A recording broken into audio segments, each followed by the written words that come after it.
Hello students. So our today's video is from chapter physical quantities and measurement जो ICSE class 7 के बच्चों के लिए है and this is the first chapter of physics. तो आज हम कुछ टॉपिक्स को डिस्कस करने वाले हैं। तो सबसे पहले स्टार्ट करते हैं फिज़िकल क्वांटिटी के बारे में। फिज़िकल क्वांटिटीज़ वे क्वांटिटीज़ होते हैं जिन्हें हम मेज़र कर सकते हैं, जिन्हें हम माप सकते हैं। हम अपने दैनिक जीवन में ये सभी क्वांटिटीज़ को यूज़ में लाते हैं, जैसे length, mass, time, temperature, speed, volume etcetera. ये सभी फिज़िकल क्वांटिटीज़ हमारे जीवन में प्रयोग होते हैं। जैसे अगर हम क्लोथ खरीदने जाते हैं तो क्लोथ को हम लोग मापते हैं मीटर में, जो कि उसका लेंथ होता है। In the same way, when we go to the vegetable market and we buy some vegetable, at that time also the shopkeeper measures the mass of vegetable.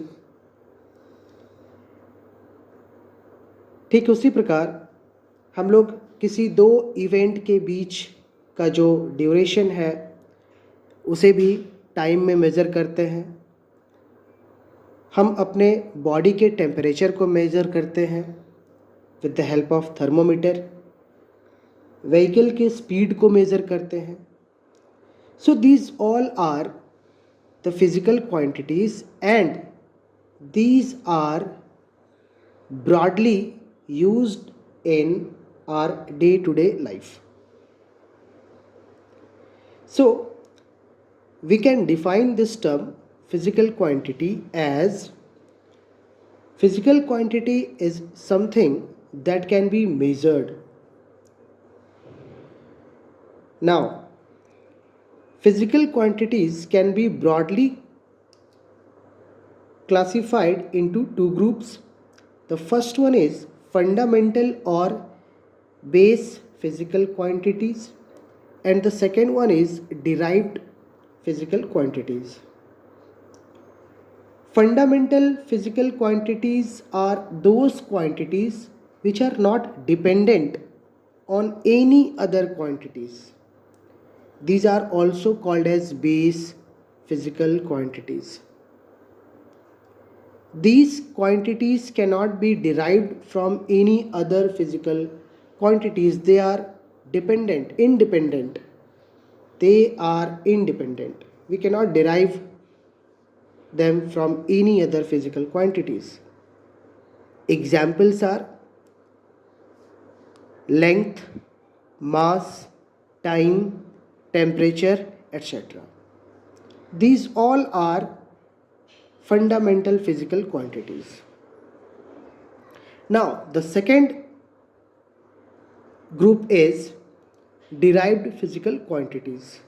As the name indicates, derived physical quantities, it means those physical quantities which can be derived from other physical quantities. Let's understand this with an example. Volume. Here the volume is a physical quantities which is derived from length. Area. This is also a physical quantity and this is derived from again length. Density. This is also a physical quantity which is derived from mass and volume. These two are the different physical quantities, and density is derived from these two physical quantities. Means this physical quantity is dependent on mass and volume. So we can say density, area, volume. In the same way, speed. You can see here, speed is a physical quantity which has been derived from distance and time, length and time.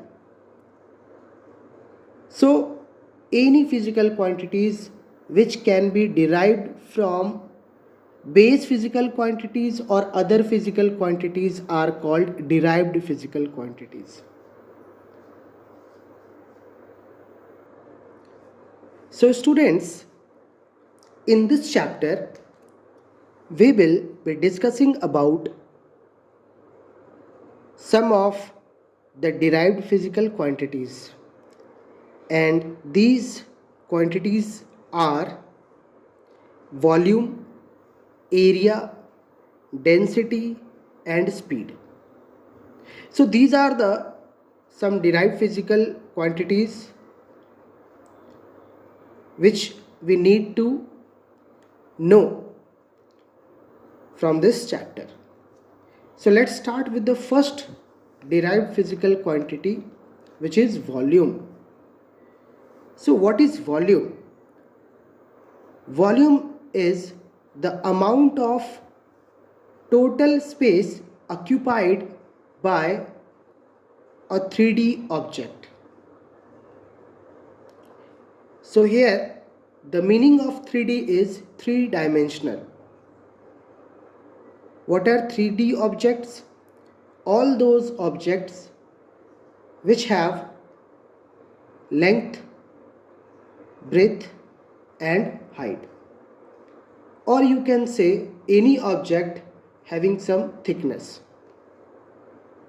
So once again, the definition of volume can be the amount of total space occupied by an object or 3D object.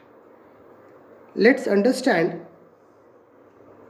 about the volume with an example. When we pour some water in the glass, so the water occupies some space inside the glass, and that occupied space by the water is the volume of the water. So when we pour some water in the glass, the water occupies some space in the glass, and that space is the volume of poured water. Let's suppose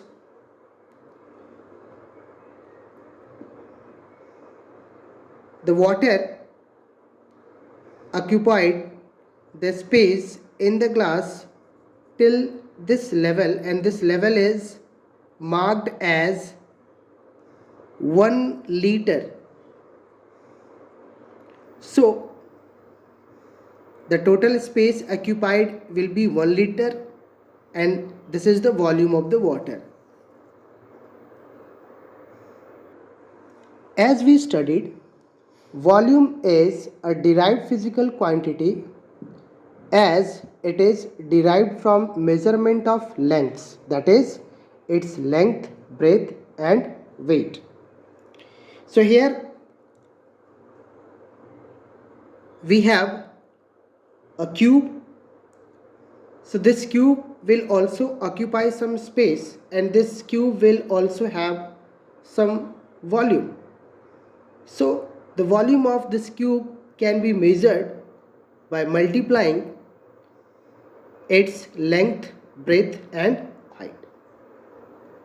Dear students, remember the SI unit of volume in solid is cubic meter, which is expressed as meter cube. For small objects, the volume can be expressed as centimeter cube, but the measurement of volume in liquid is done by using units like liter and milliliter. Once again, this is very important to know. The unit for volume used in solids can be meter cube, centimeter cube, millimeter cube. It depends upon the size of the object, solid objects, whereas the volume of liquids can be expressed as liter, milliliter, depends upon the quantity of liquid. I hope this video will help you. Thank you.